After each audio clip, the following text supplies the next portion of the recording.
Sometimes, evil thinks it can hide behind money and power.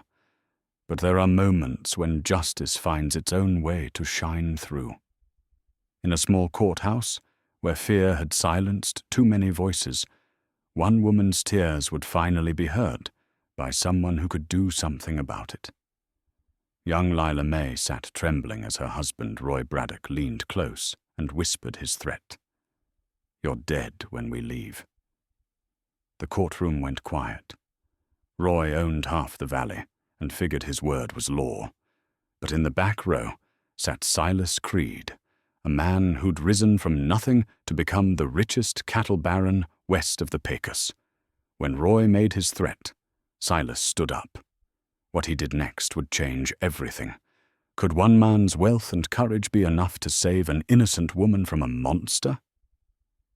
Before we jump back in, tell us where you're tuning in from.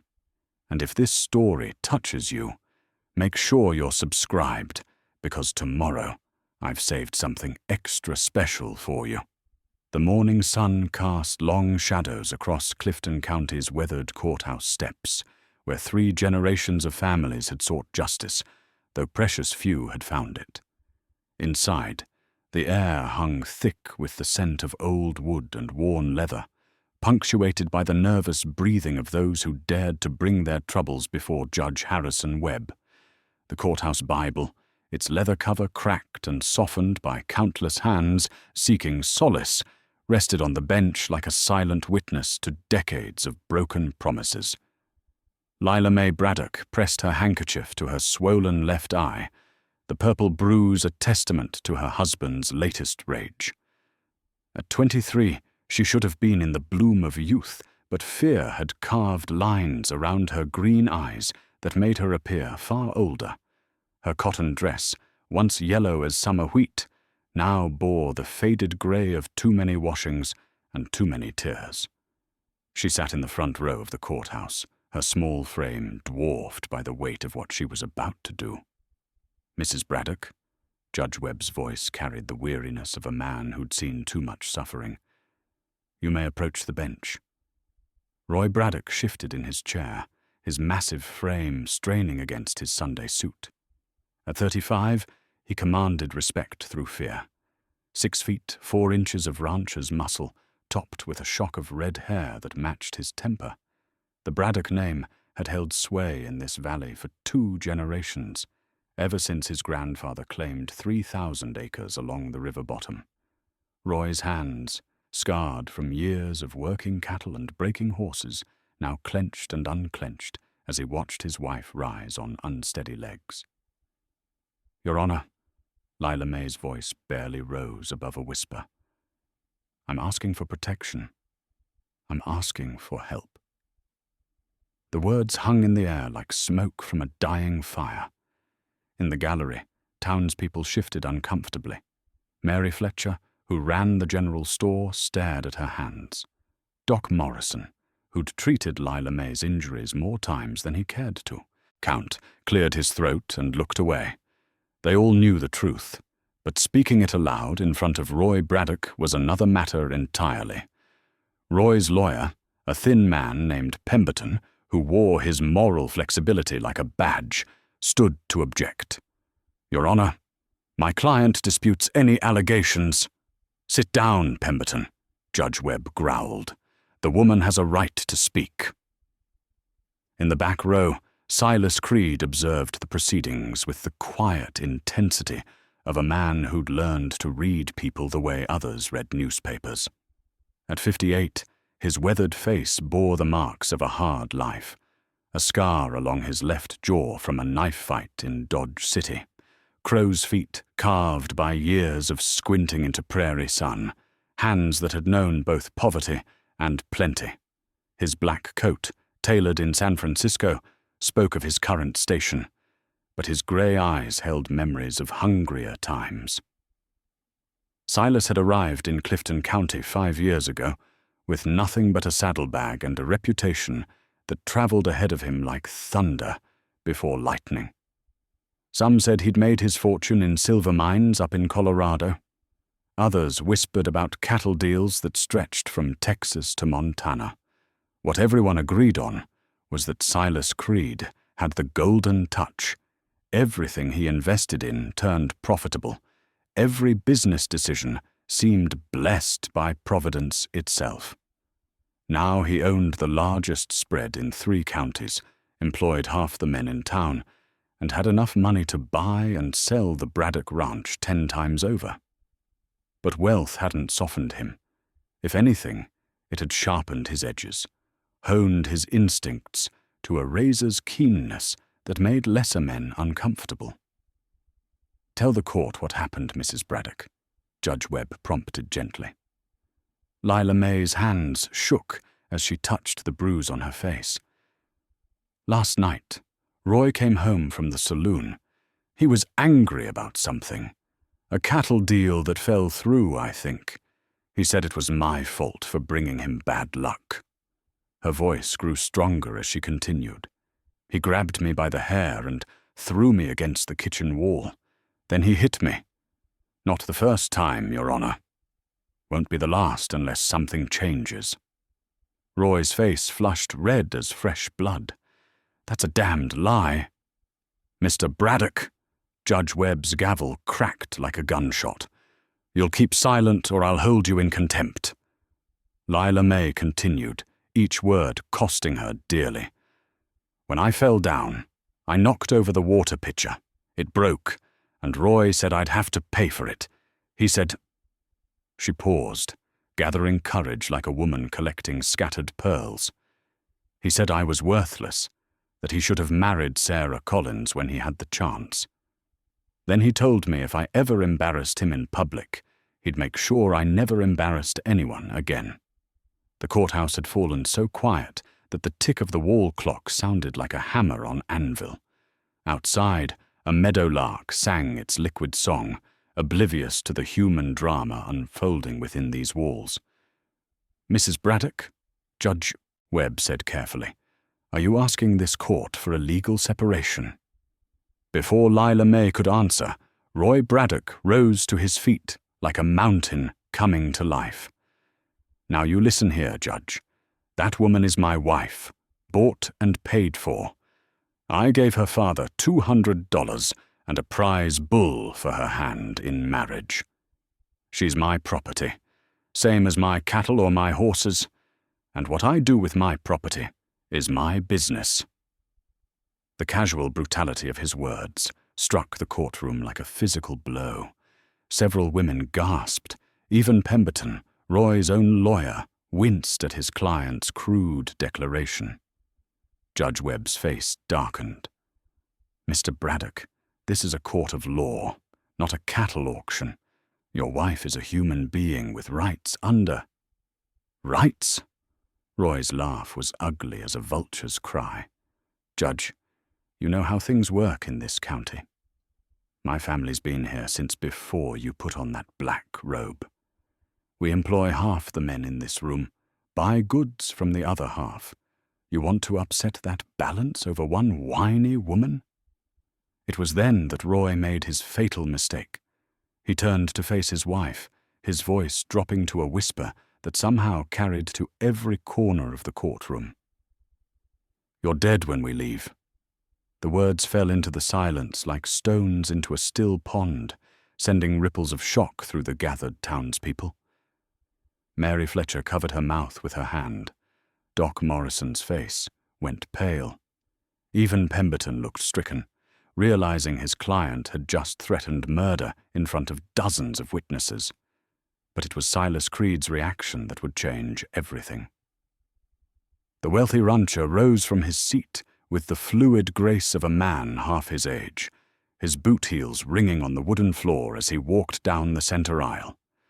Every eye in the courthouse turned to watch him approach the front of the courtroom, his black coattails flowing behind him like the wings of an avenging angel. "Your Honor," Silas's voice carried the quiet authority of a man accustomed to being heard. "I'd like to address the court." Judge Webb looked puzzled. "Mr. Creed, you're not party to these proceedings." "I am now." Silas reached into his coat and withdrew a leather portfolio. From it, he produced a document that he placed carefully on the judge's desk. "That's the deed to my ranch, all 30,000 acres, including mineral and water rights. Current assessed value is $600,000. The courtroom erupted in whispers. Even Roy Braddock's face showed confusion mixed with growing anger. "Mr. Creed," Judge Webb studied the document with careful attention. "What exactly are you proposing?" "I'm offering this property as security for Mrs. Braddock's protection. If any harm comes to her, any harm at all, the deed transfers immediately to her name. She becomes one of the wealthiest women west of the Mississippi." Silas turned to face Roy directly, his grey eyes hard as winter stone. "And Mr. Braddock loses any claim to her or her property." Roy's face went from red to purple. "You can't do that. She's my wife." "Not if she chooses otherwise," Silas replied calmly. "Mrs. Braddock, I'm also prepared to offer you employment as my ranch manager. The position comes with a house of your own, a fair wage, and my personal guarantee that no man will raise a hand to you again." Lila Mae stared at him as if he'd just offered to lasso the moon. I don't understand. Why would you do this for me? You don't even know me." Silas was quiet for a long moment, his gaze drifting to the courthouse Bible on the judge's bench. When he spoke again, his voice carried the weight of old memories and older pain. "I had a sister once. Name was Ellen. She married young, like you did. Married a man who thought his fists were the solution to every problem." His jaw tightened almost imperceptibly. "I was away, making my fortune, thinking money was the most important thing in the world. By the time I came back, it was too late. Ellen was in the ground, and her husband was telling folks she'd had an accident with a runaway horse." The courthouse had become so quiet that the scratching of the court clerk's pen sounded like thunder. Silas looked directly at Lila Mae, and she saw something in his eyes that made her heart skip. Not fear, but recognition. The recognition of someone who understood. "I swore on Ellen's grave that I'd never let another woman suffer what she suffered. Not if I had the power to prevent it." He gestured toward the deed on the judge's bench. "Today I have that power. Question is, Mrs. Braddock, do you have the courage to take it?" The challenge hung in the air like smoke from a gun barrel. Lila Mae looked at her husband, at his face twisted with rage and disbelief. Then she looked at Silas Creed, this strange man who'd just offered her something she'd never dared to dream of: freedom. Her voice, when it came, was stronger than it had been all morning. "Yes, Mr. Creed. I do." Roy Braddock's roar shook the courthouse windows like thunder rolling across the prairie. "You son of a bitch! That's my wife!" He lunged forward, his massive fists swinging toward Silas, but Deputy Marshal Tom Garrett was quicker. The lawman's hand clamped down on Roy's shoulder with the authority of 20 years keeping the peace. "Sit down, Roy, before I put you in irons." Garrett's voice carried the quiet menace of a man who'd faced down rustlers and road agents without flinching. "You just threatened a woman's life in front of God and everybody. Don't make it worse." Judge Webb's gavel cracked 3 times in rapid succession. "Order. Order in this court." His face had gone pale, but his voice remained steady. "Mr. Braddock, you will return to your seat immediately, or I'll find you in contempt and have you dragged to a cell." Roy's chest heaved like a winded bull, but he slowly backed away from Silas. His eyes, however, never left the wealthy rancher's face. "This ain't over, Creed. Not by a long shot. No," Silas agreed quietly. "I don't imagine it is." Judge Webb turned his attention to the deed lying on his desk, his weathered hands trembling slightly as he examined the legal document. The courthouse Bible seemed to watch over the proceedings, its worn leather cover catching the morning light that streamed through the tall windows. "Mr. Creed," the judge said carefully, "this is most irregular. I've never seen a property deed used as surety in a domestic dispute. The law allows for creative remedies when traditional ones fail, Your Honor." Silas had clearly thought this through. "Mrs. Braddock needs protection that extends beyond these courthouse walls. A restraining order is just paper.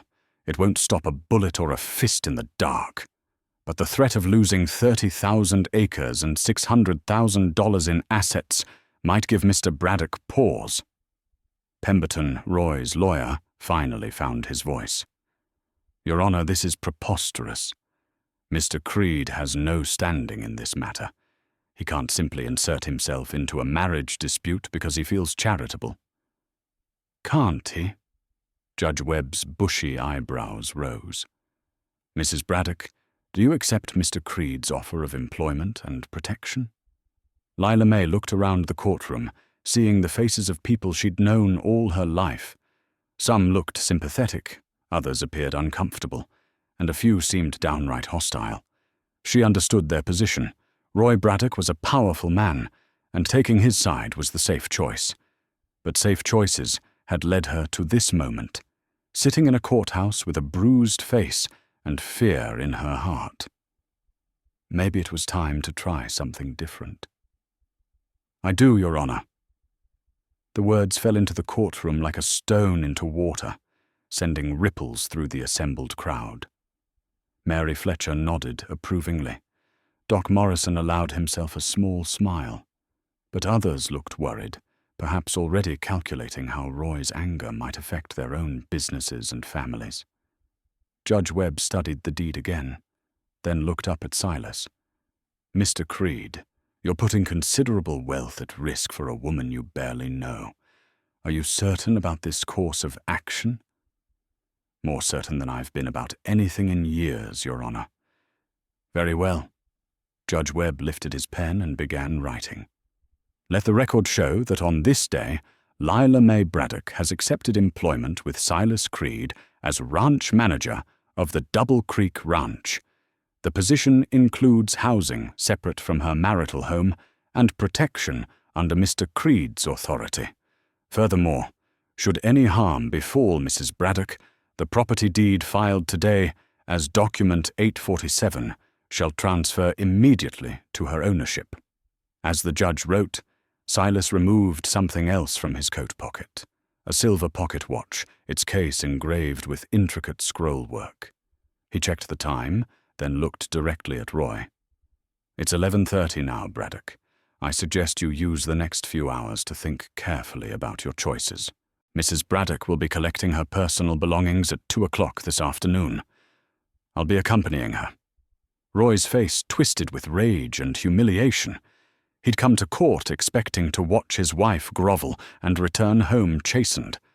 Instead, she was walking away with more money and power than he could ever dream of possessing.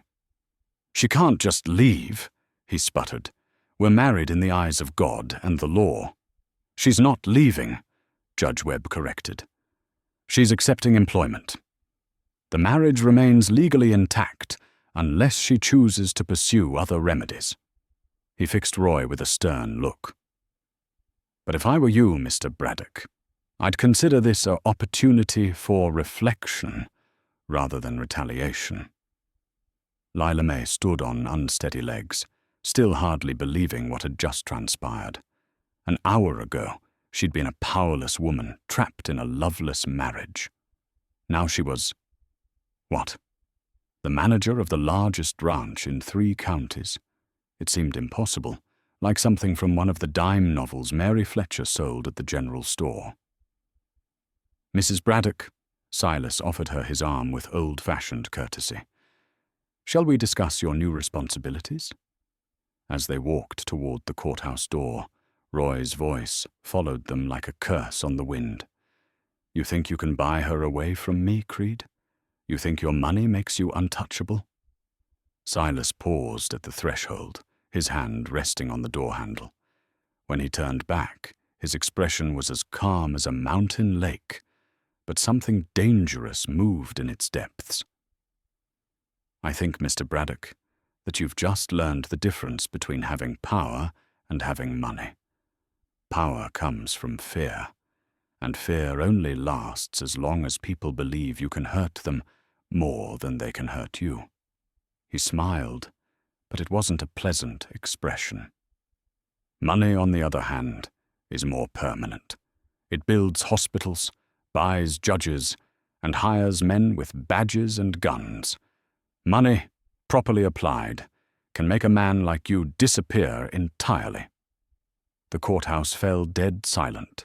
Even Deputy Garrett seemed to hold his breath, waiting to see how Roy would respond to what could only be interpreted as a threat. Roy's hands clenched into fists, the knuckles white with strain. "Are you threatening me?" "I'm educating you," Silas replied softly. "Mrs. Braddock is under my protection now. That protection extends to every facet of her life, her safety, her reputation, her peace of mind. Should anything unfortunate happen to her, I'll spend every dollar I have and call in every favor I'm owed to ensure that justice is served. And I have a great many dollars, Mr. Braddock, a great many favors." He tipped his hat to Judge Webb. "Good day, Your Honor. I trust we understand each other." With that, Silas Creed escorted Lila Mae Braddock out of the courthouse and into the bright morning sun, leaving behind a room full of stunned spectators and one furious husband whose world had just been turned upside down. Outside on the courthouse, steps. Lila Mae finally allowed herself to breathe. The spring air felt different somehow, cleaner, lighter, full of possibility instead of dread. "Mr. Creed," she said quietly, "I need to ask you something directly." "Of course." "Why?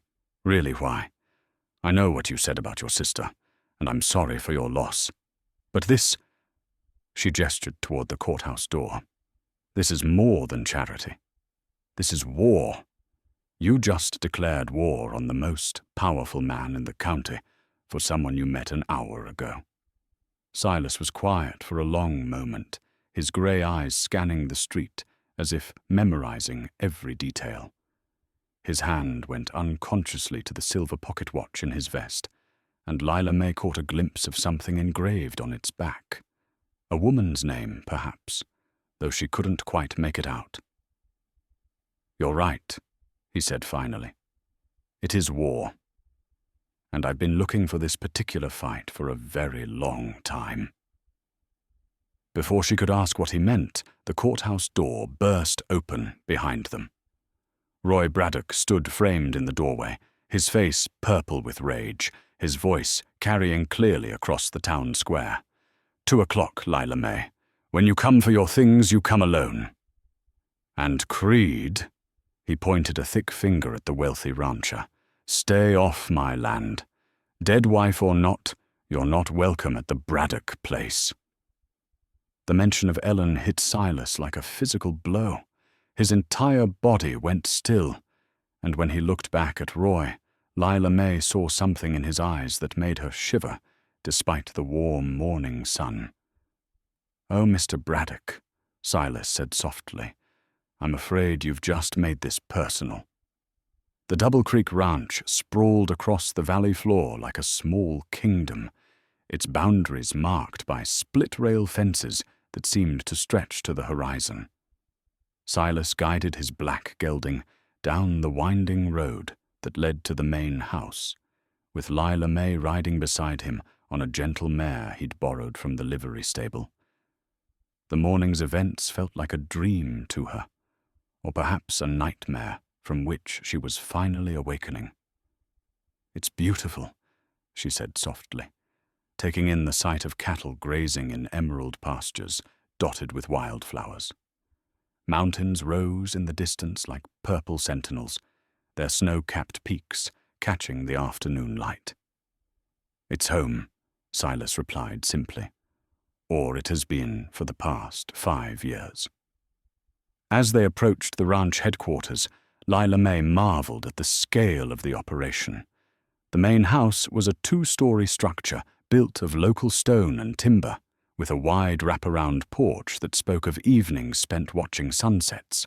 Outbuildings dotted the immediate area, a massive barn, corrals, a bunkhouse, and what appeared to be a separate cottage nestled among cottonwood trees. "That's where you'll be staying," Silas pointed toward the cottage. "It was built for my foreman, but Jake prefers the bunkhouse with the other hands, says it keeps him closer to the work." Before they could dismount, a weathered man emerged from the barn, moving with the bow-legged gait of someone who'd spent more time in the saddle than on the ground. Jake Morrison, no relation to Doc Morrison despite the shared surname, had been foreman of the Double Creek since Silas bought the place. At 62, his hair was white as fresh snow, but his blue eyes remained sharp as broken glass. "Boss?" Jake nodded toward Silas, then tipped his hat respectfully to Lila Mae. "Mom." "Jake, I'd like you to meet Lila Mae Braddock. She'll be joining us as ranch manager." If Jake was surprised by this announcement, he didn't show it. Years of working cattle and dealing with the unpredictable nature of ranch life had taught him to take things as they came. "Welcome to the Double Creek, Mrs. Braddock. Any particular experience with ranch management?" Lila Mae felt her cheeks burn with embarrassment. No, not really. I helped my father with our small place before I married, but nothing like this." "She'll learn quickly," Silas said firmly. "Jake, I want you to show her everything. Books, breeding records, feed schedules, the whole operation. Consider her your partner, not your replacement." Jake studied Lila Mae with the assessing gaze of a man who'd hired and fired dozens of cowboys over the years. Whatever he saw in her face seemed to satisfy him, because he nodded slowly. "Fair enough. We can start with the cottage, get you settled, then take a tour of the place." He glanced at the sun, which was climbing toward its zenith. "Might want to hurry, though. Word travels fast in a small county, and I expect we'll have visitors before long." As if summoned by his words, a dust cloud appeared on the horizon, riders coming hard toward the ranch. Silas shielded his eyes against the sun and cursed softly under his breath. "Roy?" Lila Mae's voice was barely a whisper. "Looks like it. 3 men, maybe 4. Silas dismounted and helped Lila Mae down from her horse. "Jake, get Mrs. Braddock inside the cottage. Lock the door and don't come out until I give the all clear. Now hold on, boss." Jake's weathered face creased with concern. "Roy Braddock's got a mean streak wider than the Pecos. You sure you want to face him alone?" "I'm sure." Silas reached into his saddlebag and withdrew something that made both Jake and Lila Mae gasp. A Colt revolver with ivory grips, its barrel gleaming like polished steel. He checked the cylinder with practiced efficiency, then slipped the weapon into a shoulder holster beneath his black coat. This conversation was always going to happen. Better to have it on my ground than his. Lila Mae grabbed his arm as he turned toward the approaching riders. "Please don't do this because of me. I can go back." "No." The word came out sharper than he'd intended, and Silas softened his tone when he saw her flinch. "Mrs. Braddock, Lila Mae, you made your choice in that courthouse. I made mine. Neither of us is backing down now." From his vest pocket, he withdrew the silver watch again, opening it to reveal not just the time, but a small photograph tucked inside the cover. Even at a distance, Lila Mae could see it was a picture of a young woman with kind eyes and a gentle smile. "Ellen?" she asked quietly. "My sister. This was hers before she married." His thumb traced the engraved scrollwork on the watch's case. "She gave it to me when I left home to seek my fortune. Said it would remind me that family was more important than money. His jaw tightened. Took me too long to learn that lesson. The sound of approaching hoofbeats grew louder, and Jake grabbed Lila Mae's elbow with surprising gentleness. "Come on, Mom. Let's get you settled while the boss handles this." The cottage was small but comfortable, with hand-hewn furniture and windows that looked out over the ranch yard. Jake quickly checked the locks on the doors and windows, his movements efficient and purposeful. "Mrs. Braddock," he said, "I need you to understand something about Silas Creed. He's not just rich, he's dangerous. Before he came here, he was a different kind of man entirely. The kind of man other dangerous men feared." "What do you mean?" "I mean he's killed men, not in anger or passion, but cold and calculating when necessary. He doesn't talk about his past much, but I've pieced together enough to know he wasn't always a respectable rancher." Jake's blue eyes held hers steadily. "Point is, Roy Braddock thinks he's facing a soft businessman with too much money and too little sense. He's wrong. Dead wrong." Through the cottage window, they could see Silas standing in the ranch yard, his hands hanging loose at his sides, but ready to move at an instant's notice.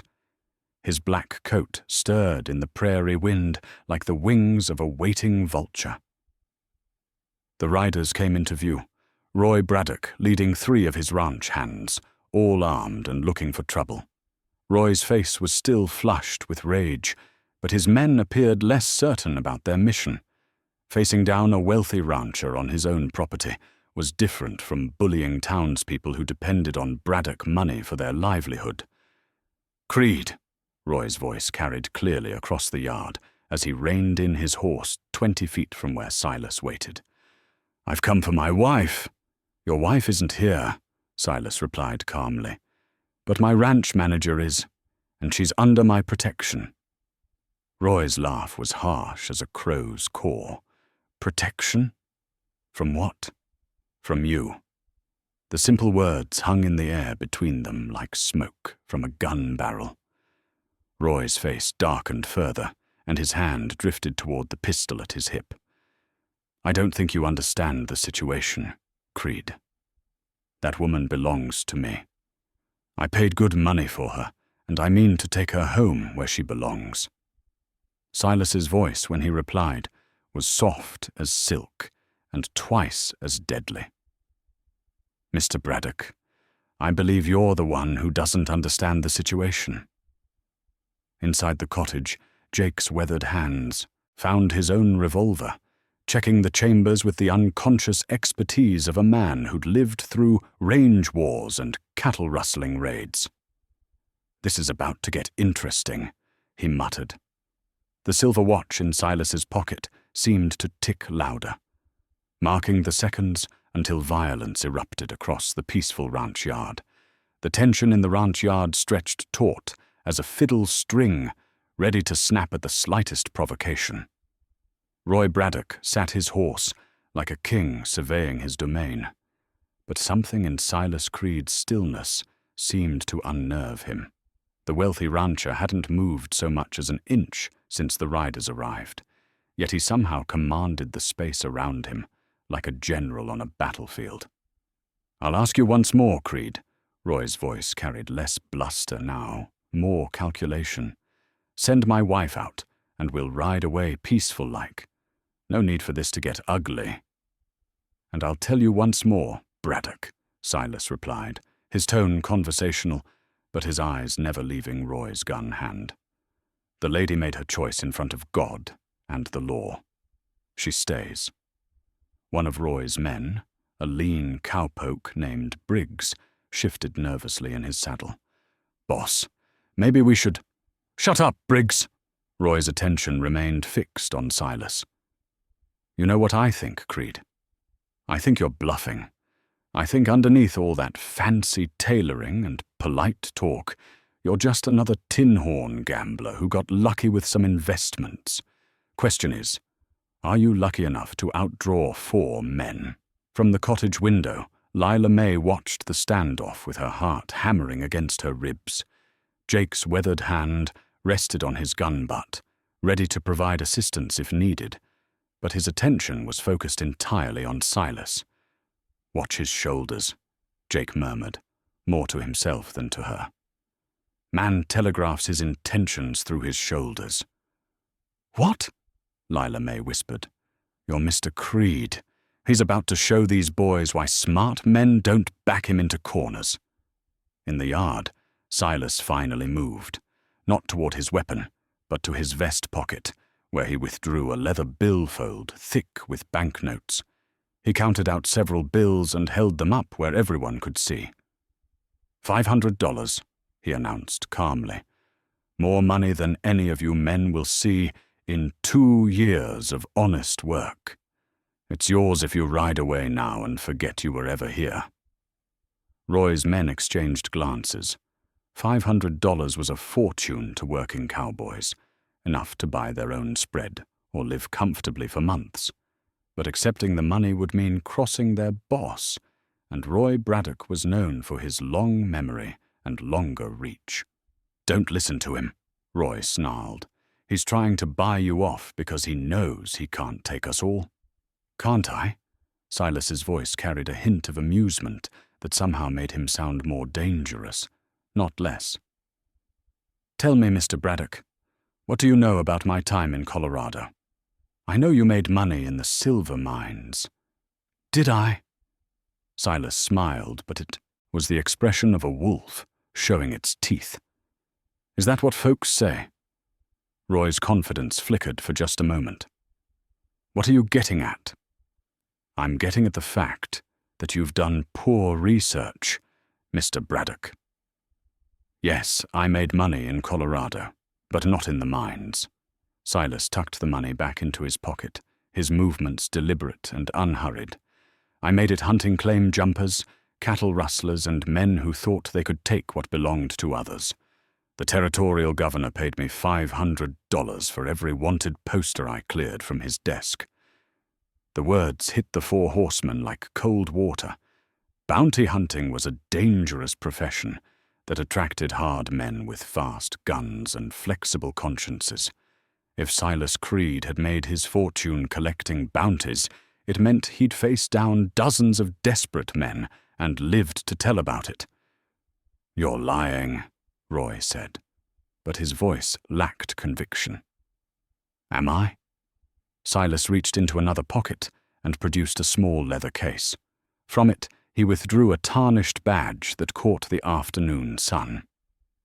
"Deputy United States Marshal, Colorado Territory, commissioned by Judge Isaac Parker himself." He pinned the badge to his vest with practiced ease. "Funny thing about federal appointments, Mr. Braddock. They don't expire when you cross state lines."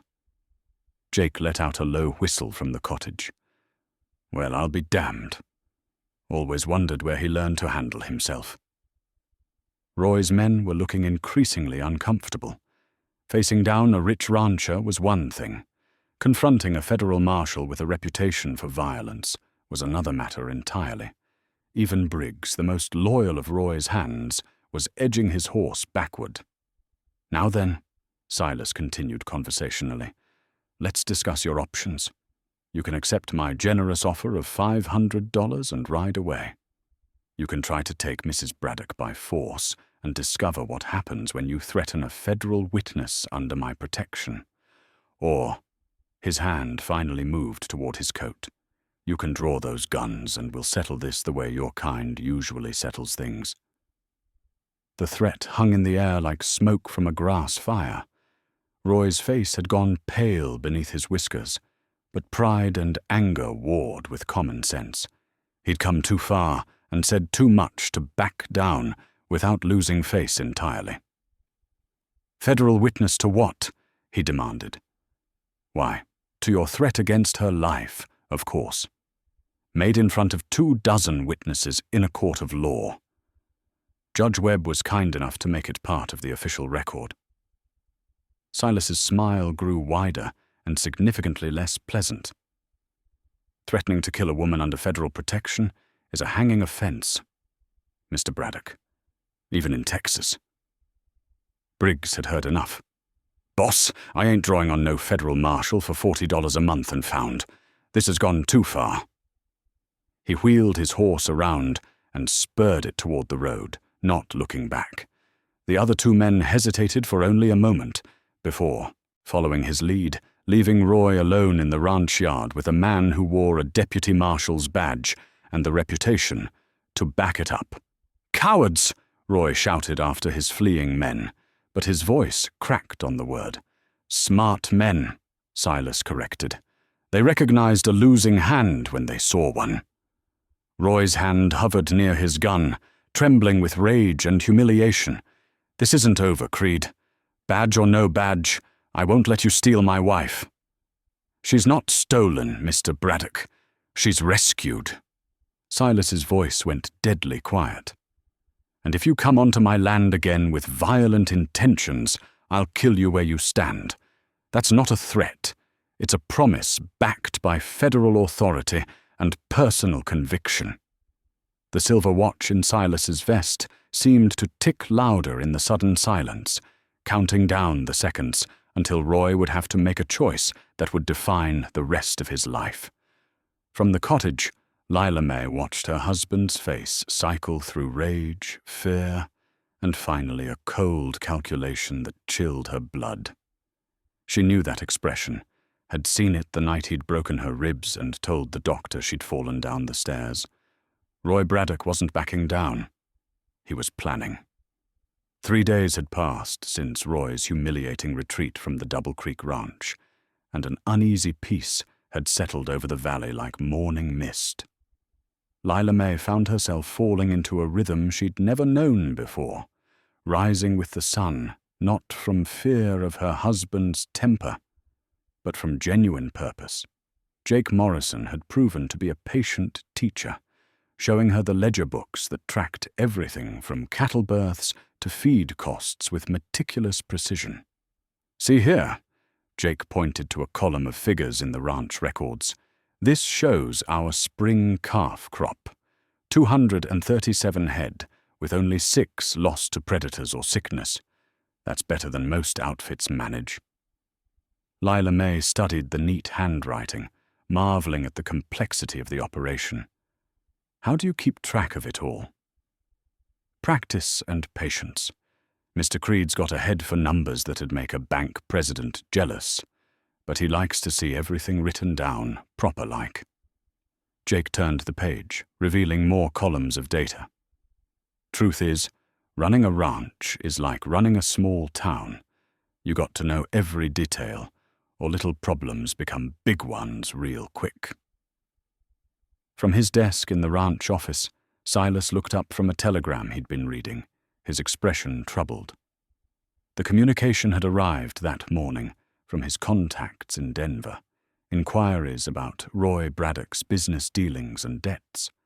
What he'd learned was disturbing. "Lila Mae," he called softly, "could I have a word with you privately?" She followed him onto the office porch, where the afternoon breeze carried the scent of wildflowers and distant rain. Silas held the telegram in his weathered hands, the paper fluttering slightly in the wind. "I've been doing some investigating into your husband's financial situation. What I've found, well, it explains a great deal about his desperation." "What do you mean?" "Roy Braddock is bankrupt, has been for months. He owes money to banks in 3 territories, and his ranch is mortgaged beyond its value. The cattle he's been selling belong to his creditors, not him." Silas folded the telegram carefully and tucked it into his vest pocket. "In legal terms, he's been operating fraudulently for the better part of a year." Lila Mae felt her knees go weak. "But the ranch looks prosperous. He always had money for the saloon, for new horses, borrowed money, all of it. And now his creditors are closing in." Silas's grey eyes met hers with gentle sympathy. "There's something else. The $200 he paid your father for your hand in marriage. That was stolen from the bank in Millerville. They're still looking for the man who took it." The revelation hit her like a physical blow. Her marriage hadn't just been a transaction. It had been based on theft. She'd been sold for stolen money to a man who'd been lying about everything from the beginning. "Why are you telling me this?" she whispered. "Because Roy Braddock has nothing left to lose. A man in that position is capable of anything." Silas withdrew something from his coat, a small Derringer pistol with a pearl handle, clearly designed for a woman's use. "I want you to keep this with you at all times. It's loaded, and the trigger pull is light. You point it and squeeze. Nothing more complicated than that." Lila Mae stared at the weapon as if it were a coiled rattlesnake. "I've never fired a gun in my life. Hopefully you never will. But if Roy comes for you when I'm not here—" Silas's voice hardened. "You shoot first and ask questions later. Do you understand me?" Before she could answer, the sound of approaching hoofbeats made them both turn. But this wasn't Roy returning with more men. Instead, a lone rider was coming up the road at an easy pace, Deputy Marshal Tom Garrett, his badge glinting in the afternoon sun. "Mr. Creed," Garrett nodded as he dismounted. "Mrs. Braddock, hope I'm not interrupting anything important?" "Not at all, Deputy. What brings you out this way?" Garrett's weathered face was grim. "Got some news you both need to hear. Roy Braddock's disappeared." The words seemed to hang in the air like smoke. Silas and Lila Mae exchanged glances, both understanding immediately that this development changed everything. "Disappeared how?" Silas asked carefully. "His hands say he rode out yesterday morning. Told them he had business in the next county. Never came back. His horse turned up this morning, wandering loose about 5 miles south of his place. No sign of Roy anywhere." Lila Mae felt a chill that had nothing to do with the prairie wind. "You think something happened to him?" "Could be. Or could be he lit out ahead of his creditors. Word is the bank's sending men to foreclose on his place come Monday morning." Garrett's sharp eyes studied both of their faces. "Either way, I thought you should know. If he's dead, you're a widow. If he's running, he might try to take you with him." From his vest pocket, Silas withdrew the silver watch, checking the time with movements that had become habitual. The photograph of Ellen seemed to watch him from within the watch case, reminding him of promises made and debts that could never be repaid. "Deputy," Silas said slowly, "I want guards posted around this ranch. Federal marshals if you can arrange it. If Roy Braddock is alive and planning something desperate, I won't have Mrs. Braddock caught unprepared." "Already thought of that." Garrett touched the brim of his hat respectfully. "Got 2 men coming down from Fort Collins tomorrow. They'll set up a perimeter and keep watch."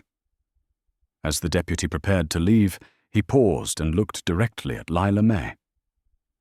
"Ma'am, I know this is a difficult situation, but I need to ask. If Roy is alive and he comes for you, what are your intentions?" "I don't understand. What I mean is, are you planning to go with him? Try to work things out? Or are you committed to staying here under Mr. Creed's protection?" The question forced Lila Mae to confront something she'd been avoiding for 3 days. In the courthouse, accepting Silas's offer had seemed like the only alternative to certain death. But now, with time to think and the immediate danger seemingly past, she had to decide what kind of life she actually wanted. "I'm staying," she said firmly. "Whatever happens, I'm staying here." Garrett nodded approvingly. "Good. That makes my job easier." He mounted his horse and gathered the reins. "Keep that Derringer handy, Mrs. Braddock. And Mr. Creed, watch your back. Dead or alive, Roy Braddock's got friends who might not appreciate how this situation's turned out." As the deputy rode away, Silas and Lila Mae stood together on the porch, both lost in their own thoughts. The silver watch ticked steadily in Silas's pocket, marking time toward an uncertain future. "Mr. Creed," Lila Mae said quietly, "why did you really come to that courthouse? Don't tell me it was coincidence." Silas was silent for a long moment, his eyes fixed on the distant mountains. When he finally spoke, his voice carried the weight of old regrets and older pain. "Because I heard what he did to you. Word gets around in a small county, especially when the doctor treats the same woman for accidents, month after month." He looked at her directly, and she saw something raw and vulnerable in his expression. "I sat in my big house, with all my money and all my comfort, and I did nothing. Just like I did nothing when Ellen needed help."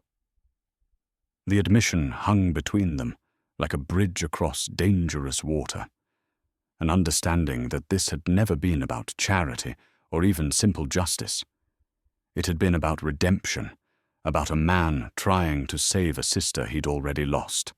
In the distance, storm clouds were gathering, over the mountains, promising rain before nightfall. But neither of them moved from the porch, both sensing that whatever came next would test everything they'd built in these 3 precious days of peace. The storm that had threatened all evening finally broke just after midnight, sending sheets of rain across the valley and turning the ranch yard into a muddy quagmire. Lila Mae lay awake in her cottage bedroom, listening to the thunder roll across the mountains like distant cannon fire. The pearl-handled derringer rested on her nightstand, its presence both comforting and terrifying. She'd been thinking about what Silas had told her, about Roy's debts, about the stolen money, about the precarious foundation upon which her entire adult life had been built. Everything she'd believed about her marriage, her husband, even her father's decision to arrange the union, had been based on lies. A sudden crack of lightning illuminated her window, and in that brief flash, she thought she saw something moving near the barn. Probably just one of the ranch hands checking on the horses. Storms made the animals nervous, and Jake had mentioned they'd need to keep watch. But as she peered through the rain-streaked glass, another lightning flash revealed a figure that definitely wasn't one of Silas's men. The shape was too tall, too broad-shouldered, and it moved with a furtive purpose that made her blood run cold. Roy. She grabbed the derringer with trembling hands and crept to the cottage's back door, her bare feet silent on the wooden floor. Through the small window beside the door, she could see the main house where Silas slept, but it might as well have been a mile away. Between her cottage and safety lay 50 yards of open ground and whatever twisted plan Roy had brought with him. The smart thing would be to stay inside, lock the doors, and pray the federal marshals arrived before Roy could do whatever he'd come to do. But as she watched, she saw him approach the barn where Jake kept his personal horse, a loyal old mare named Sunshine that had carried him faithfully for 15 years. Roy was carrying something in his hands, something that glinted wetly in the lightning flashes.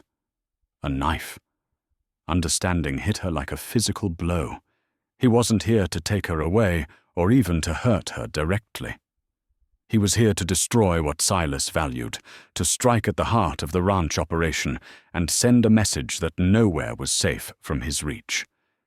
Without thinking, she opened the cottage door and stepped into the storm. The rain soaked through her nightgown instantly, plastering the thin cotton to her skin and making her shiver with cold and fear. But she forced herself to move across the muddy yard, the derringer clutched in both hands the way Silas had shown her. "Roy!" she called out, her voice barely audible above the thunder. "Roy, stop!" He turned at the sound of her voice, and in the next lightning flash, she saw his face, gaunt, unshaven, with the wild look of a man who'd reached the end of his rope. His clothes were torn and muddy, and there were scratches on his face that suggested he'd been sleeping rough for days. "Well, well," he said, his voice carrying clearly despite the rain. "If it isn't my dear, devoted wife. Come to watch me work? Please don't hurt the animals. They never did anything to you." Roy's laugh was harsh as breaking glass. "Animals? Hell, Lila Mae, I ain't here for the animals, though I might start with them, just to get Creed's attention." He moved closer, and she could see the knife more clearly now, a long-bladed skinning knife that he'd probably used to butcher deer and cattle. In the right hands, it could kill a man as easily as a rabbit. "You ruined me," he continued, his voice rising with each word. "You and your high and mighty protector. My credit's gone, my ranch is forfeit, and half the territory thinks I'm a wife-beater and a thief." "You are a wife-beater and a thief," she replied with more courage than she felt. The words hit him like a slap. His face contorted with rage, and he took another step toward her, raising the knife. "You think you're safe now? Think your rich lover's going to protect you forever? I got news for you, woman. I know things about Silas Creed that would curl your hair. Things that would make you run screaming back to me if you had any sense." "What things?" "Ask him about the woman in Colorado. Ask him about why he really left Denver so sudden-like. Ask him—" A voice cut through the storm like a blade through silk. "Ask me yourself, Braddock." Silas emerged from the shadows near the barn, moving with the fluid grace of a predator stalking prey. He was fully dressed despite the late hour, and his Colt revolver was already in his hand. Water dripped from the brim of his black hat, but his grip on the weapon remained steady. "Silas," Roy grinned, showing teeth that gleamed white in the lightning flashes. "Just the man I wanted to see. Come to rescue your lady friend again?" "I've come to end this," Silas replied quietly. "One way or another." From his vest pocket, something caught the light. Not the silver watch this time, but something else. A small, dark object that Roy seemed to recognize, because his face went pale beneath the mud and scratches. "You kept it," Roy whispered. "I kept it," Silas confirmed. "The question is, do you remember what it means?" Lila Mae couldn't see what passed between the two men, but the object in Silas's hand seemed to drain the fight out of Roy like air from a punctured balloon. The knife in his hand wavered, then slowly lowered. "She was my wife," Roy said, his voice suddenly hollow. "My first wife, before Lila Mae." "She was my sister," Silas replied. "And you killed her." The revelation hit Lila Mae like a thunderbolt. Ellen, the sister Silas had mentioned, had been Roy's first wife. That was why Silas had come to the courthouse that day. That was why he'd recognized the signs of abuse, why he'd been so determined to protect her. "It was an accident," Roy pleaded, but his voice lacked conviction. "She fell. The horse spooked and—" "She fell because you beat her so badly she couldn't defend herself when the horse reared. The doctor told me the truth before he died, Roy. Told me about the broken ribs, the internal bleeding, the way you made her lie about what happened." Silas stepped closer, and in his free hand, Lila Mae could now see what he'd been carrying, a small locket, tarnished with age, but still recognizable as women's jewelry. "Ellen gave this to me the last time I saw her alive. She said if anything happened to her, I should remember that she'd tried to be happy. Tried to make the best of a bad situation." His voice grew deadly quiet. "She died believing it was her fault, believing she deserved what you did to her." Roy's face crumpled, and for a moment he looked less like a dangerous man and more like a broken child. "I loved her. I swear to God I loved her." "Love doesn't leave bruises," Silas said simply. "Love doesn't break bones, and love sure as hell doesn't threaten death in a courthouse." The storm was beginning to pass, the thunder growing more distant, but the tension between the two men remained as electric as the lightning that had illuminated their confrontation. "So what happens now?" Roy asked, his voice barely audible.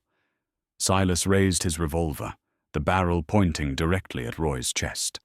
In the distance, Lila Mae could hear the sound of approaching horses, the federal marshals, finally arriving to provide the protection that had come too late.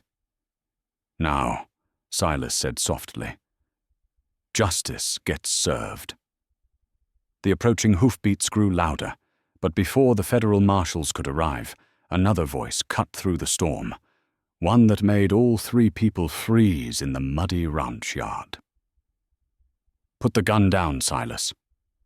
Judge Harrison Webb emerged from the shadows near the main house, his black judicial robes replaced by a simple coat and hat, but his authority unmistakable even in the rain. Behind him walked Deputy Marshal Tom Garrett, his weapon drawn but pointed at the ground. "Judge?" Lila Mae's voice was barely a whisper. "What are you doing here?" "What I should have done 20 years ago," Webb replied grimly. "Stopping a travesty of justice before it goes any further." Silas kept his revolver trained on Roy, but his attention was now divided. "This doesn't concern you, Judge. This is between me and the man who murdered my sister. Doesn't it?" Webb stepped closer, his weathered face grave in the intermittent lightning. "Tell me, Silas, when exactly did Ellen die?" "You know when?" "March 15th, 1873, the day her husband claimed she was thrown from a horse." Judge Webb nodded slowly. "And when did you arrive in Clifton County to buy the Double Creek Ranch?" 5 years ago. "What does that?" Silas stopped, his eyes narrowing. "What are you getting at, Judge?" "I'm getting at the fact that you've been living a lie for 5 years, son. A lie that's about to destroy 3 lives if we don't set it straight right here, right now." From his coat, Judge Webb withdrew a bundle of papers, official documents that crackled despite the dampness. "These are the real court records from Ellen Creed's death. Not the ones filed publicly, but the ones sealed by judicial order 23 years ago." Roy's face had gone white as bone. "Judge, you can't—" "Be quiet, Roy. You've done enough damage with your lies." Webb fixed his stern gaze on Silas. "Your sister didn't die in 1873, Silas. She died in 1868, 5 years before Roy Braddock ever laid eyes on her." The words hit the ranch yard like a physical force. Silas's gun hand wavered, his face showing the confusion of a man whose entire understanding of reality had just been shattered. "That's impossible. Roy told me. Roy told you what he thought you wanted to hear when you came hunting for him. What he should have told you was the truth." Judge Webb opened the documents, water spattering the pages as he read. Ellen Creed died in a fire at the boarding house in Denver, where she was living with her infant daughter. She was trying to escape an abusive husband, not Roy Braddock, but a man named William Hartwell. Lila Mae felt the world tilt around her. "Daughter?" "Ellen had a child," Webb continued remorselessly, "a little girl she was trying to protect from her husband's violence. The child survived the fire, but Ellen didn't." He looked directly at Silas. "That child was placed with a family named Collins in the next county. She grew up believing her parents had died in an epidemic." The name hit Roy like a hammer blow. "Sarah Collins," he whispered. "The woman you wanted to marry instead of me," Lila Mae said, understanding beginning to dawn. Judge Webb nodded. "Sarah Collins is Ellen Creed's daughter. Your niece, Silas. The woman Roy has been carrying a torch for all these years is your flesh and blood." Silas staggered backward as if he'd been shot. The revolver in his hand dropped to point at the ground, forgotten in his shock. But Roy's wife, the woman he killed, Roy's first wife was named Emma Patterson. She died exactly as he described, thrown from a horse after he beat her senseless. But she wasn't your sister. Webb's voice was heavy with the weight of years of keeping this secret. Roy heard about your sister's death through mutual acquaintances and realized you'd confused the two women. Rather than correct your mistake, he let you believe what you wanted to believe. Roy found his voice, hoarse and broken. I thought, when you came to town asking questions about Ellen, I thought you were going to expose what I did to Emma. I figured if you wanted to believe Emma was your sister, that was your business, kept you from digging into the real truth. The real truth, Lila Mae said slowly, is that you killed an innocent woman and let another man think it was his sister. The real truth, Judge Webb corrected, is more complicated than that. He withdrew another document from his bundle. This is a letter Ellen Creed wrote to her brother 3 days before she died. She gave it to me for safekeeping, asking that it be delivered if anything happened to her. With trembling hands, Silas took the letter. The paper was yellowed with age, but Ellen's handwriting was still clear and precise. As he read, his face went through a series of emotions: confusion, sorrow, and finally something that might have been peace. She forgives me, he whispered. She says she doesn't blame me for leaving, that she made her own choices. He looked up at the judge. She says she's happy I got away before the violence touched me too. What else does it say? Lila Mae asked gently. She says, Silas's voice broke. She says she hopes her daughter will grow up strong and free, and that if I ever have the chance to protect someone the way I couldn't protect her, I should take it. He looked directly at Lila Mae. She says love isn't about blood or obligation. It's about choosing to stand between harm and the innocent. The revelation hung in the air like smoke from a dying fire. Everything they'd believed, everything they'd fought for, had been based on a mistake. Yet somehow, in the confusion and cross-purposes, something true had emerged. So what happens now? Roy asked, his voice small and defeated. Judge Webb studied the 3 figures standing in the muddy ranch yard: the broken man who'd killed one woman and terrorized another, the wealthy rancher who'd spent years seeking justice for the wrong crime, and the young woman caught between them all. Now, he said carefully, we deal with what's real instead of what we thought was true. He turned to Roy. You're going to face justice for Emma Patterson's death. The federal marshals have warrants for your arrest on multiple charges: murder, fraud, theft, and threatening a federal witness. But you're going to serve that justice with the truth finally told. Roy nodded numbly. The fight had gone out of him entirely, replaced by something that might have been relief. And you? Webb looked at Silas. Are going to stop trying to save your sister and start protecting the woman who actually needs your help. Ellen's been dead for over 20 years, son. Let her rest. Silas looked at Ellen's locket in his hand, then at the letter that had finally brought him the peace he'd been seeking. With deliberate care, he placed both items in his vest pocket next to the silver watch. Lila Mae, he said quietly, I owe you an apology. I brought you into this for the wrong reasons. I wasn't trying to save you. I was trying to save Ellen. That wasn't fair to either of you. But you did save me, she replied. Maybe not for the reasons you intended. But you saved me all the same. The federal marshals finally arrived, their horses splashing through the puddles as they surrounded Roy Braddock. As they placed him in irons, he looked back at Lila Mae one last time. I'm sorry, he said simply. For all of it. For Emma. For you. For the lies. I'm sorry. It was the first honest thing he'd said in years. As the marshals led Roy away, Judge Webb prepared to follow them, but before leaving, he placed a fatherly hand on Silas's shoulder. "Son, you spent 5 years planning revenge for the wrong death. Don't spend the next 5 years feeling guilty about it. Ellen's letter was right.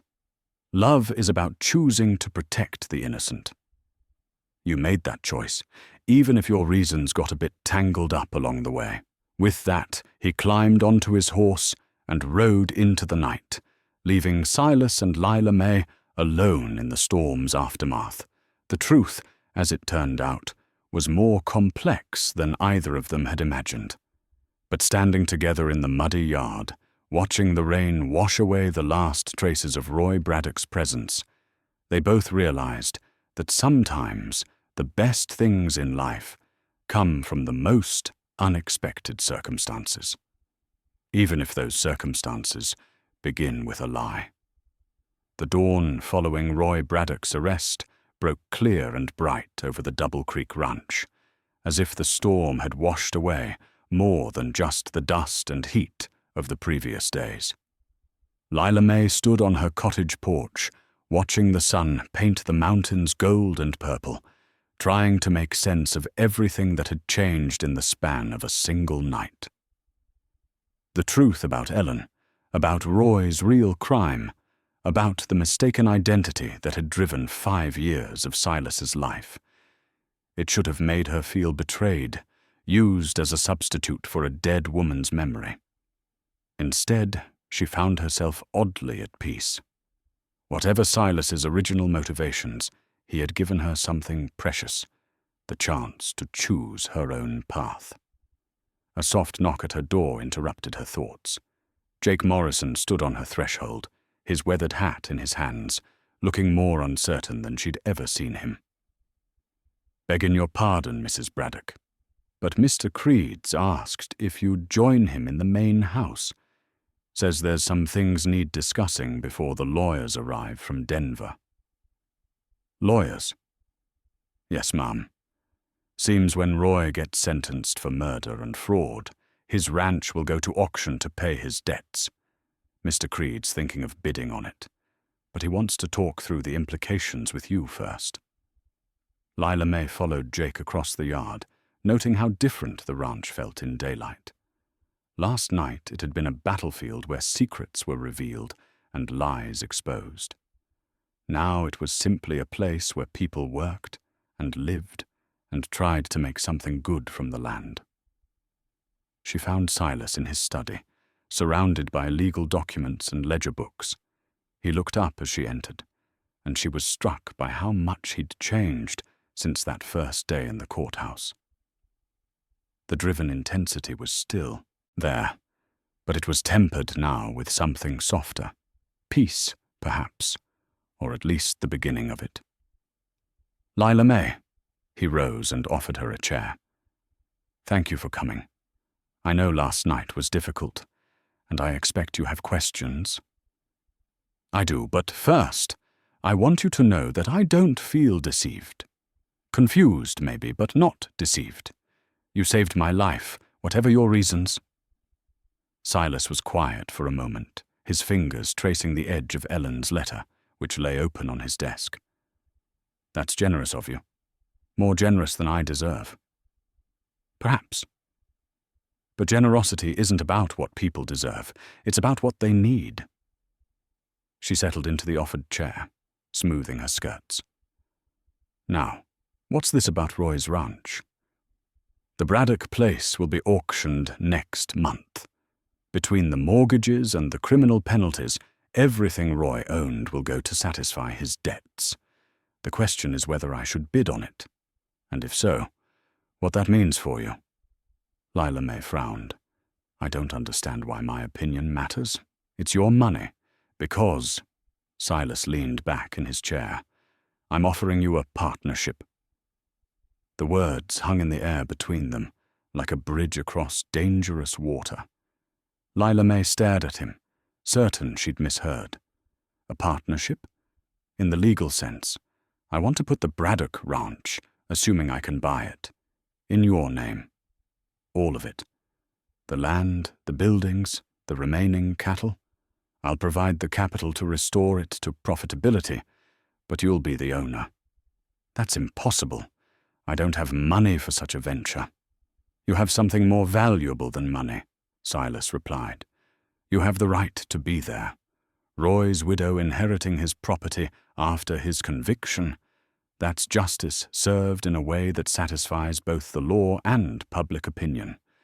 But more than that, you have the will to make something good from something that's been twisted and broken.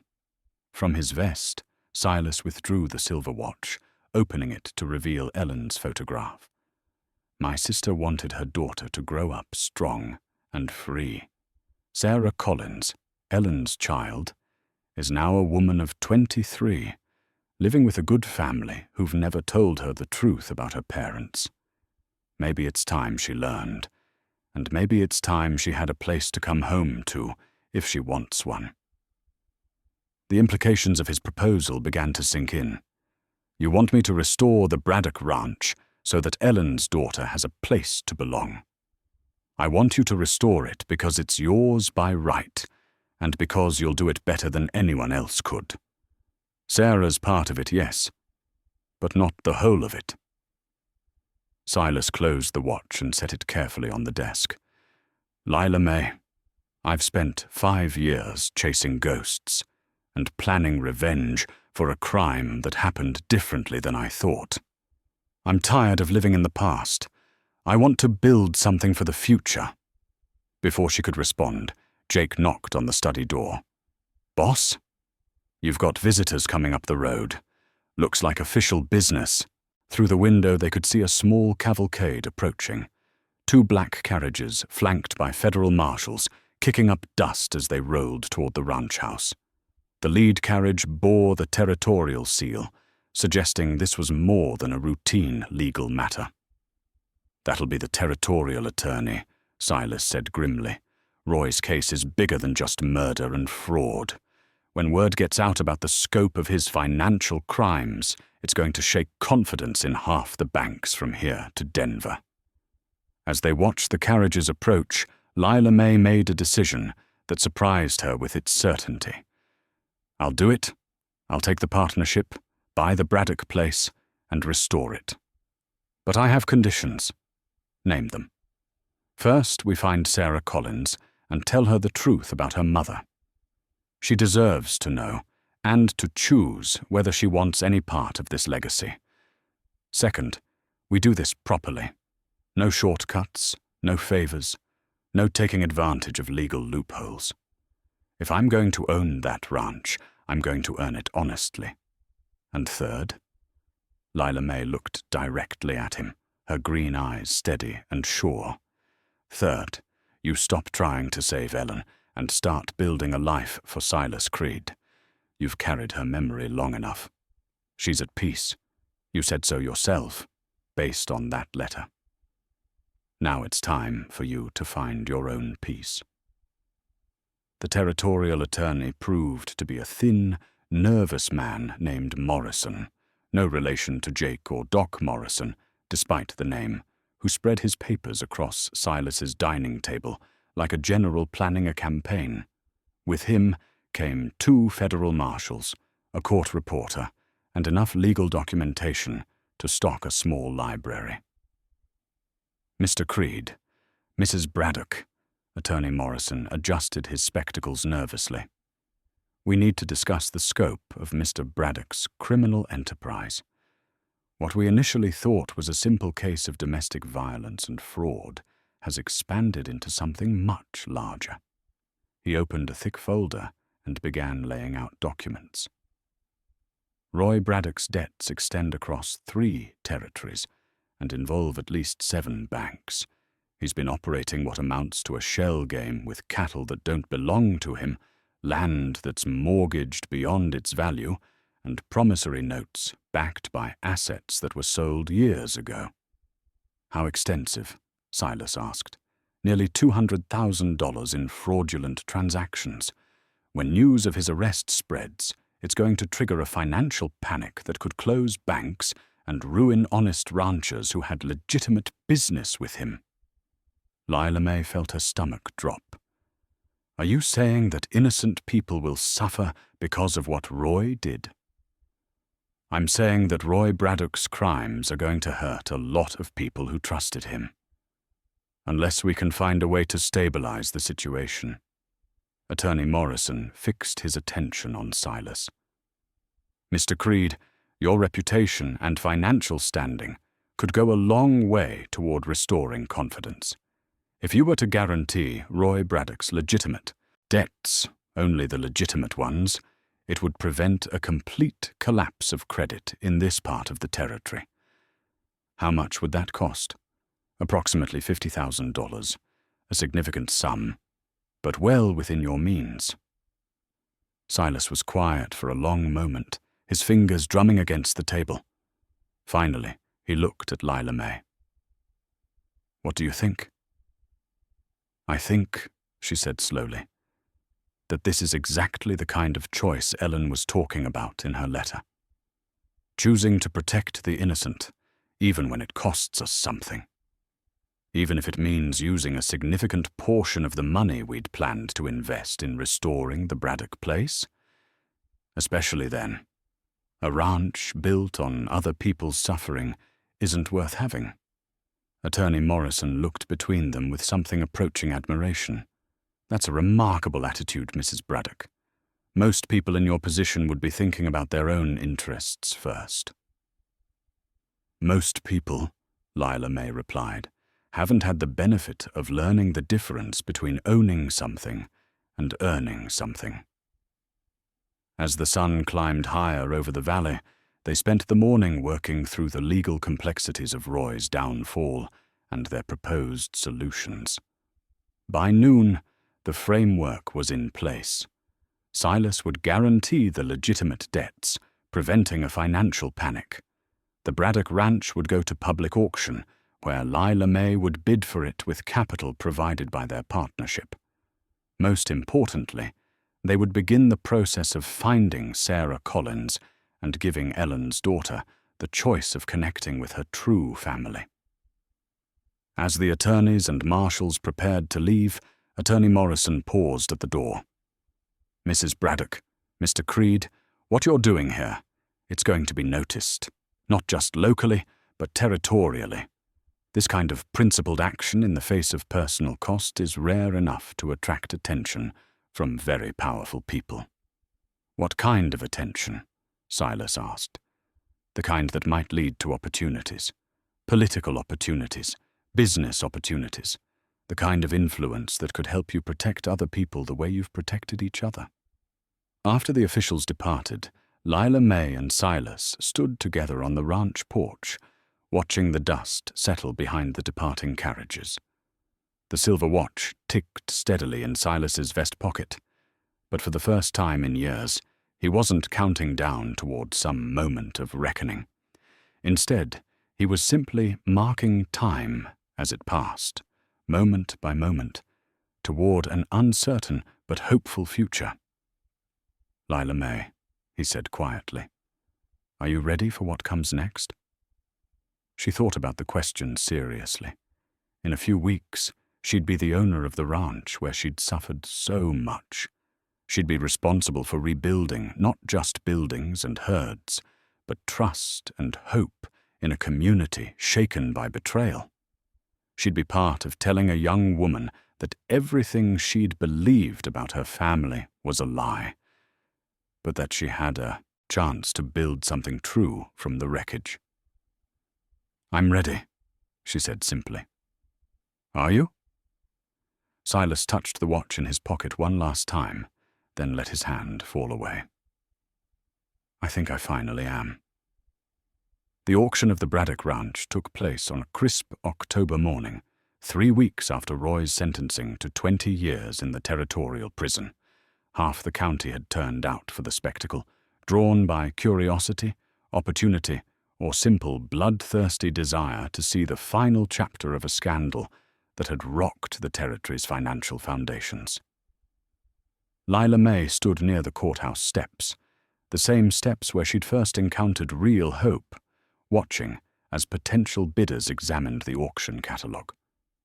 Some she recognized, neighboring ranchers looking to expand their holdings, speculators from Denver hoping to profit from another man's downfall, even a representative from the railroad company that was slowly pushing its steel tentacles across the territory.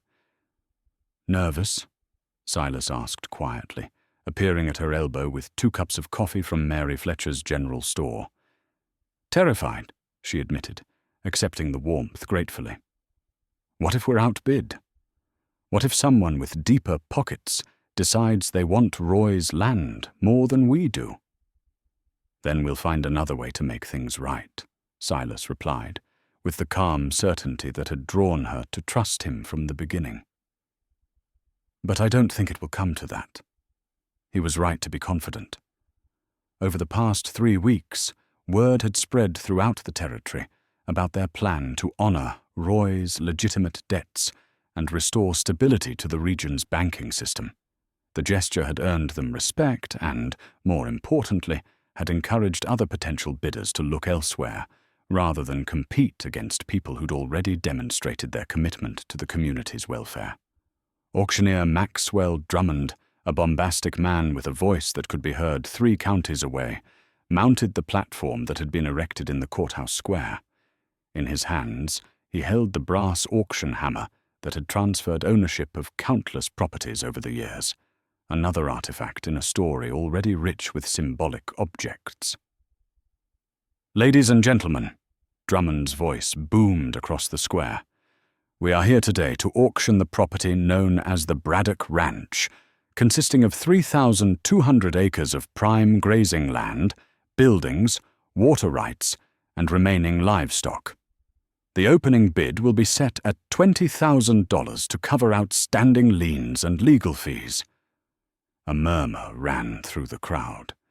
20,000 was a substantial sum, enough to eliminate all but the most serious bidders. Lila Mae felt her palms grow damp despite the cool morning air.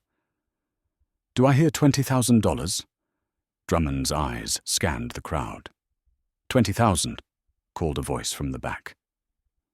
Lila Mae turned to see James Whitmore, a cattle baron from the next county who owned nearly as much land as Silas himself.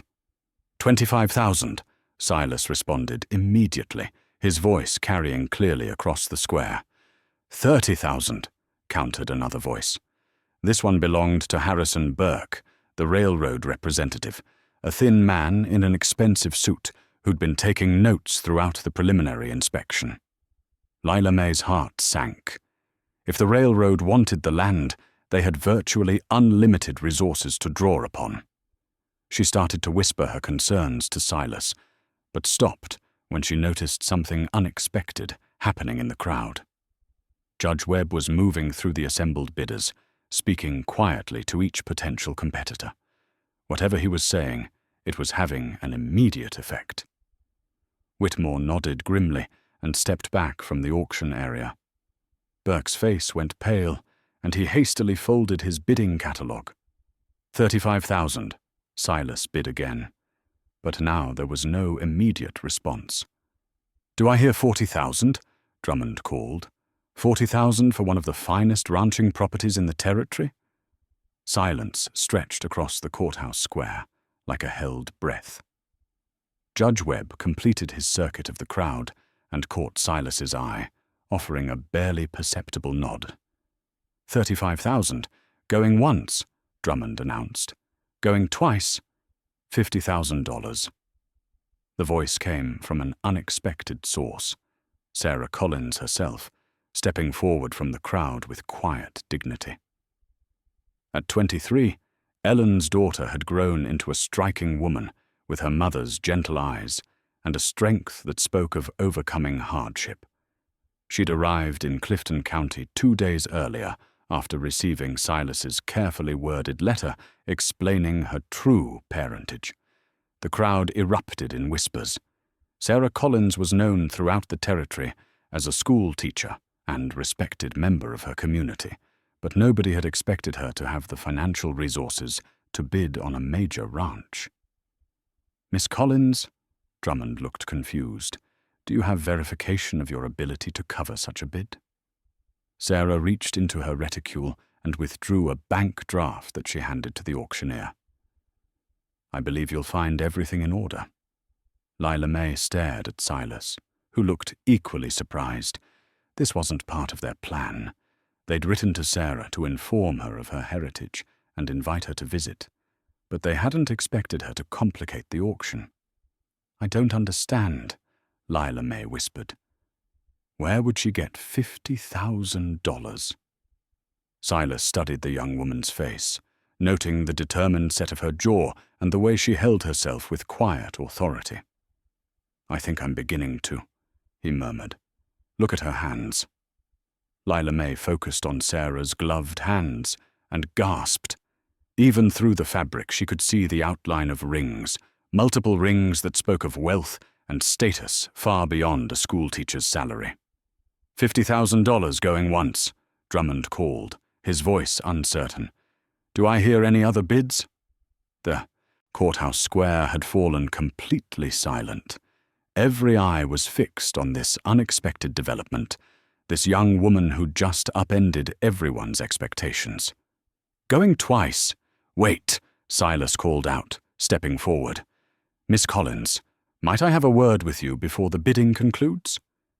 Sarah studied him with Ellen's eyes, seeing something in his face that made her nod slowly. "Of course, Uncle Silas." The admission sent another ripple of shock through the crowd. Uncle Silas. She knew exactly who she was and why she was there.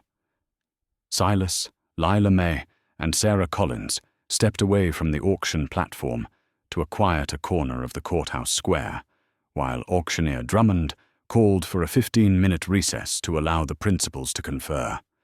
The crowd buzzed with speculation, but respectfully maintained their distance from what was clearly a family discussion. "Miss Collins," Silas began carefully, "I must say, your letter in response to mine was somewhat understated regarding your circumstances." Sarah smiled, and the expression transformed her face in a way that reminded both Silas and Lila Mae powerfully of Ellen's photograph. "I learned early that honesty about one's resources can be both a blessing and a curse, Uncle Silas. The Collins family has been very good to me, but I've also made my own way in the world." She removed her gloves, revealing hands that bore the calluses of honest work alongside rings that spoke of considerable wealth. "You weren't entirely forthcoming either.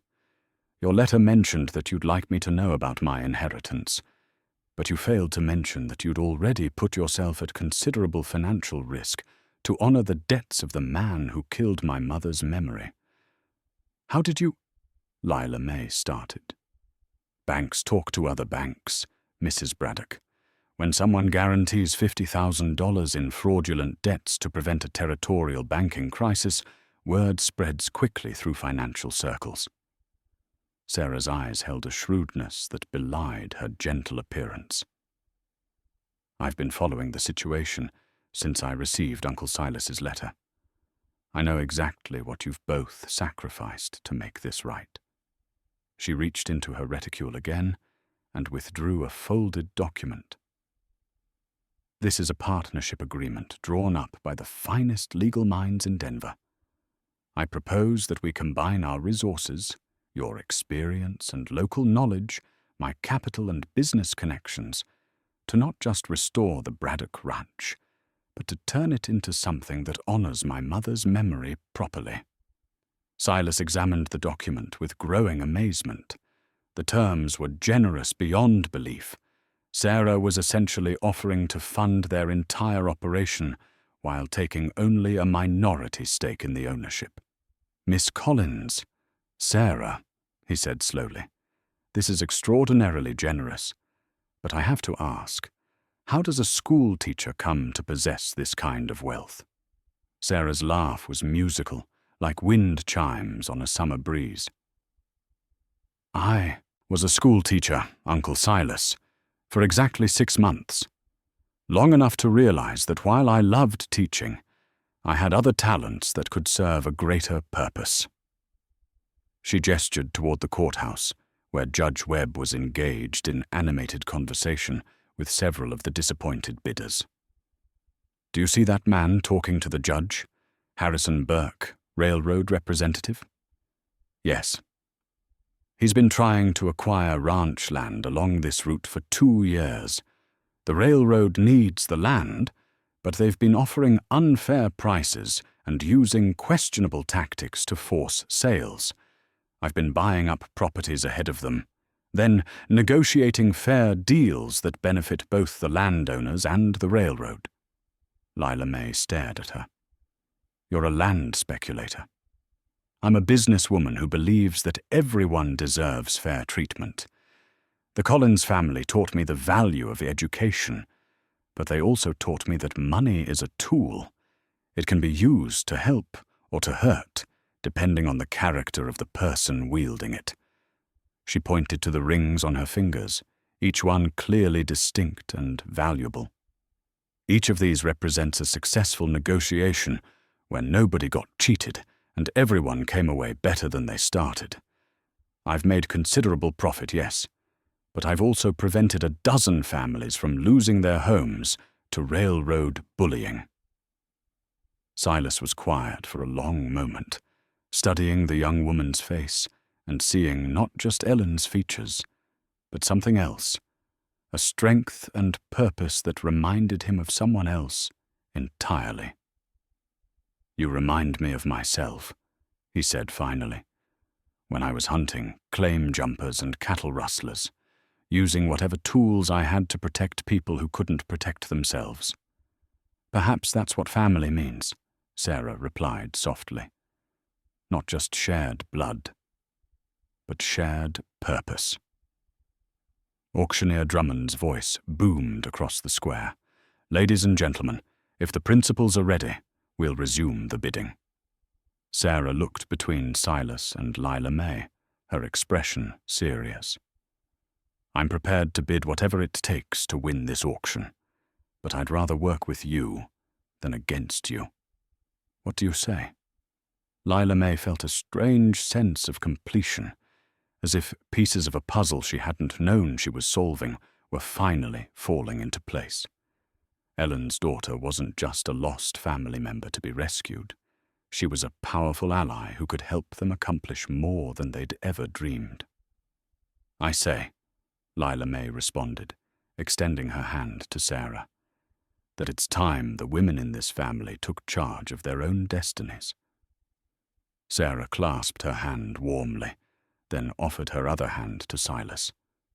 "Uncle, are you ready to honor my mother's memory by building something she'd be proud of?" Silas looked at the two women. One he'd tried to save, the other he'd never imagined he'd find, and felt the last of his old guilt and anger finally release its hold on his heart. "I'm ready," he said, joining their handshake. "Let's go buy a ranch." As they walked back toward the auction platform, the brass hammer caught the morning sun, ready to fall on a decision that would change not just their lives, but the entire character of Clifton County for generations to come. 1 year later, Lila Mae stood on the porch of what had once been Roy Braddock's house, watching the sun set over a valley transformed. The building itself had been torn down and rebuilt, not out of necessity, but out of symbolism. Nothing of the old structure remained except the stone foundation, upon which they'd constructed something entirely new. The Creed Collins Ranch, as it was now known, sprawled across the restored acreage like a testament to what could be accomplished when people chose cooperation over competition. The main house was larger than Roy's had been, but more welcoming, built to accommodate not just a family, but the frequent visitors who came seeking the kind of fair dealing that had become the ranch's reputation. In the distance, she could see Silas and Sarah working with a group of potential land sellers, helping them navigate negotiations with the railroad company. What had started as a personal vendetta had evolved into something far more significant. a business that protected small ranchers and farmers from exploitation while ensuring that progress could continue without destroying lives. The silver pocket watch now sat in a place of honor on the mantelpiece inside, no longer carried as a reminder of guilt and grief, but displayed as a celebration of Ellen's enduring influence on her family. Beside it rested the courthouse Bible, gifted to them by Judge Webb when he retired, and Ellen's locket, which Sarah wore only on special occasions. Mrs. Creed.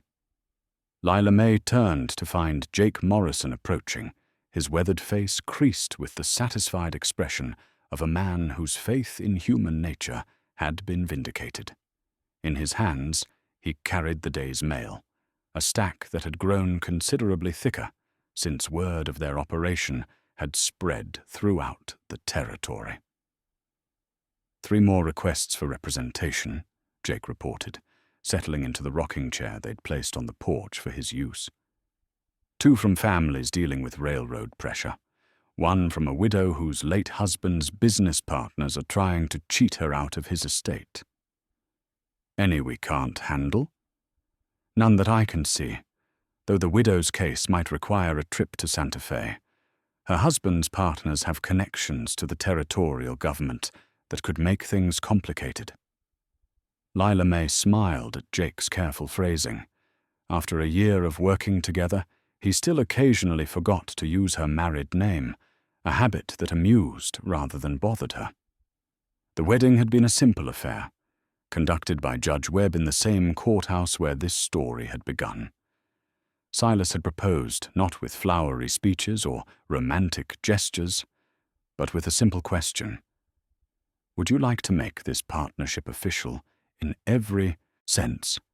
Schedule the trip, she decided. Sarah's connections in Denver should be enough to counter any political pressure, and it sounds like the kind of case Ellen would have wanted us to take. As if summoned by the mention of her name, Sarah Collins, now Sarah Collins Creed, having chosen to hyphenate her name when she legally joined the family business, came riding up the path on her favorite mare. At 24, she'd grown into her inheritance of both wealth and responsibility, becoming the kind of woman who could negotiate million-dollar land deals in the morning and teach children to read in the afternoon. How did the Hendricks negotiation go? Lila Mae called out as Sarah dismounted. Better than expected.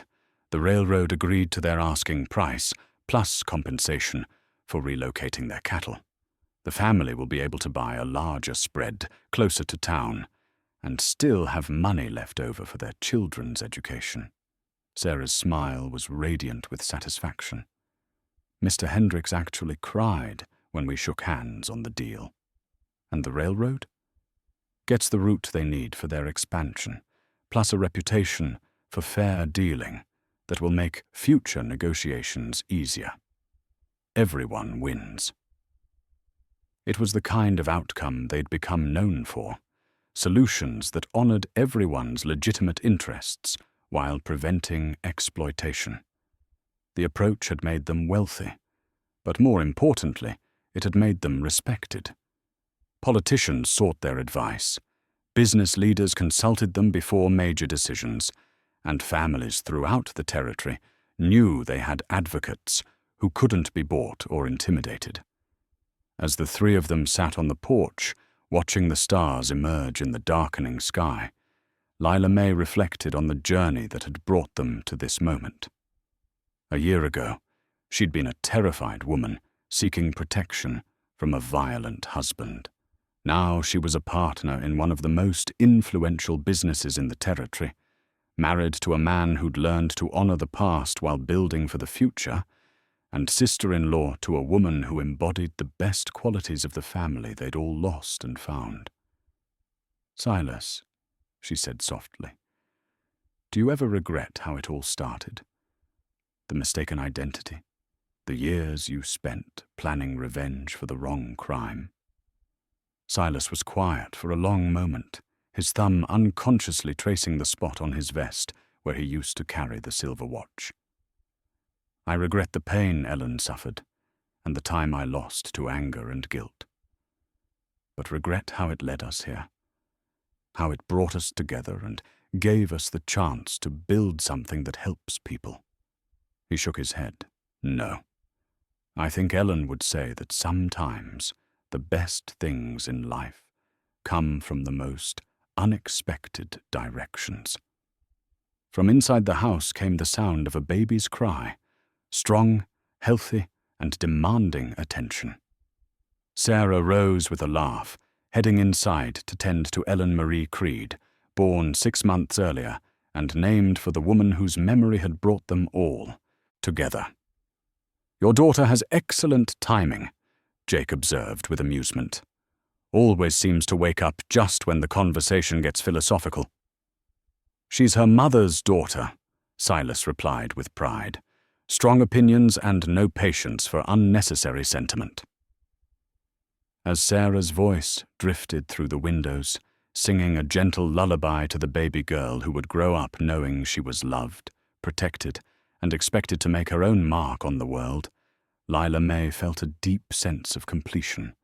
The courthouse where her story had begun was visible in the distance, its windows glowing with lamplight as Deputy Garrett worked late, preparing for tomorrow's cases.